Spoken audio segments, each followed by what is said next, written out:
श्री कात्यायनी स्तोत्रम। मैं तीनों लोकों की अधीश्वरी नारायणी देवी को नमस्कार करता हूँ। हे देवी माँ, तुम ही सिद्धि, धृति, कीर्ति, श्री विद्या, सन्नति, मति, संध्या, रात्रि, प्रभा, निद्रा और कालरात्रि हो। तुम ही आर्या, कात्यायनी, देवी, कौशिकी, ब्रह्मचारिणी, कार्तिके, सिद्धसेन की माता, उग्रचारिणी तथा महानबल से संपन्न हो। तुम जया, विजया, पुष्टि, तुष्टि, क्षमा, दया, यम की ज्येष्ठा बहन तथा नील वर्णीय रेशमी साड़ी पहनने वाली हो। बहुत से रूप होने से तुम बहुरूपा हो। तुम विकराल रूप धरने से विरूपा और बहुत सी विधियों को आचरण में लाने वाली हो। तीन होने के कारण तुम्हारे नेत्र विरूप प्रतीत होते हैं, अतः तुम विरूपाक्षी हो, विशालाक्षी तथा भक्तों की रक्षा करने वाली हो। पर्वतों के घोर शिखरों पर, नदियों, गुफाओं, वनों तथा उपवनों में भी तुम्हारा निवास है। शबरों, बर्बरों और पुलिंदों द्वारा भी तुम्हारी भली प्रकार पूजा की जाती है। मोर पंखीय ध्वजा से सुशोभित तुम सभी लोकों में विचरण करती हो। मुर्गे, बकरे, भेड़, सिंह तथा व्याघ्र आदि तुम्हें सदा घेरे रहते हैं। तुम्हारे पास घंटा ध्वनि अधिक होती है। तुम विंध्यवासिनी के नाम से प्रसिद्ध हो। देवी माँ, तुम त्रिशूल व पट्टिश धारण करने वाली तथा सूर्य व चंद्र के चिन्हों से युक्त पताका धारण करने वाली हो। तुम प्रत्येक मास के कृष्ण पक्ष की नवमी तथा शुक्ल पक्ष की एकादशी हो। बलदेव जी की बहन हो। रात्रि स्वरूपा हो। कलह, युद्ध प्रिय हो। सब भूतों का आवास स्थान, मृत्यु तथा परम गति हो।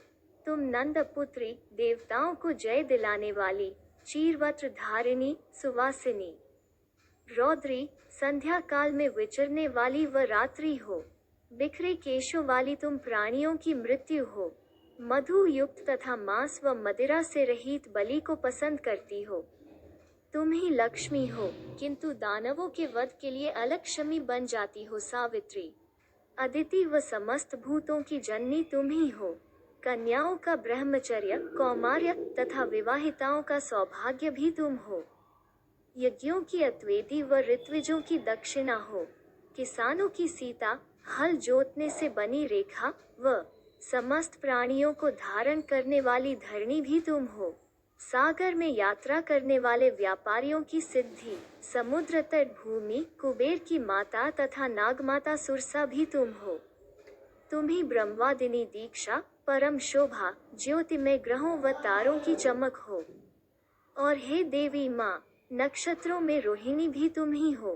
राजद्वारों, तीर्थों व नदियों के संगमों में तुम पूर्ण लक्ष्मी रूप से रहती हो। चंद्रमा में पूर्णिमा रूप से तुम ही विराजित होती हो और तुम ही कृत्तिवास हो।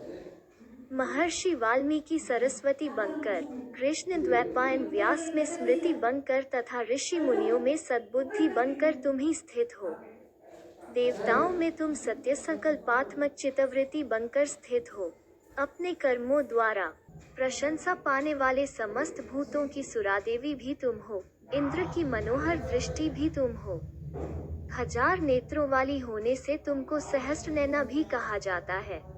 तुम तपस्वियों की देवी, अग्निहोत्रियों की अरणी, समस्त प्राणियों की क्षुधा तथा देवताओं में सदा रहने वाली तृप्ति हो। स्वाहा, तृप्ति, धृति, मेधा, वसुओं की वसुमति, मनुष्यों की आशा तथा कृतकृत्य पुरुषों की पुष्टि भी तुम ही हो। दिशा, विदिशा, अग्निशिखा, प्रभा, शकुनी, पूतना तथा अत्यंत दारुण रेवती भी तुम हो। सब प्राणियों को मोहित करने वाली निद्रा तुम हो। क्षत्रिया भी तुम हो। विद्याओं में ब्रह्म विद्या तुम हो तथा तुम ही ओमकार और वष्टकार हो। ऋषि तुम्हें नारियों में पुराण प्रसिद्ध पार्वती, उमा के रूप में जानते हैं। साध्वियों में तुम अरुंधति हो, जैसा कि प्रजापति कहते हैं। अपने पर्याय दिव्य नामों द्वारा तुम इंद्राणी के रूप में प्रसिद्ध हो।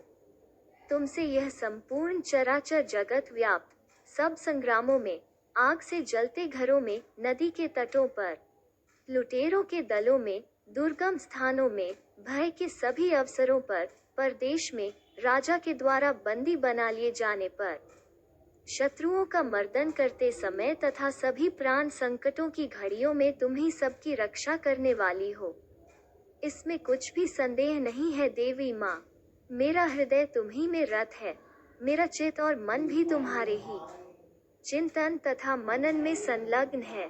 तुम समस्त पापों से मेरी रक्षा करो, तुम्हें मुझ पर कृपा करनी चाहिए। प्रसंग और फल। देव की माया के गर्भ से जन्म लेने से पहले विष्णु ने अपनी योग माया देवी को यशोदा माया के गर्भ से पुत्री रूप में उत्पन्न होने के लिए कहा था। उससे पूर्व उन्होंने आर्या देवी की स्तुति में यह स्तोत्र कहा था। इसे कात्यायनी स्तोत्र भी कहते हैं। यह मनोवांछित फल, सर्व सिद्धि तथा देवी माँ का वरदान प्राप्त कराने वाला अत्यंत महत्वपूर्ण स्तोत्र है। जैसा कि स्वयं विष्णु ने इसके विषय में कहा है, जो कोई मेरे विष्णु के द्वारा किए गए तथा व्यास द्वारा रचे गए इस सुंदर दिव्य स्तोत्र का शुद्ध भाव व शांत चित्त से नित्य प्रातः काल पाठ करता है, उसे तुम 3 महीने में मनोवांछित फल देती हो, तथा जो 6 महीने तक निरंतर पाठ करता है, उसे कोई एक विशिष्ट वर देती हो।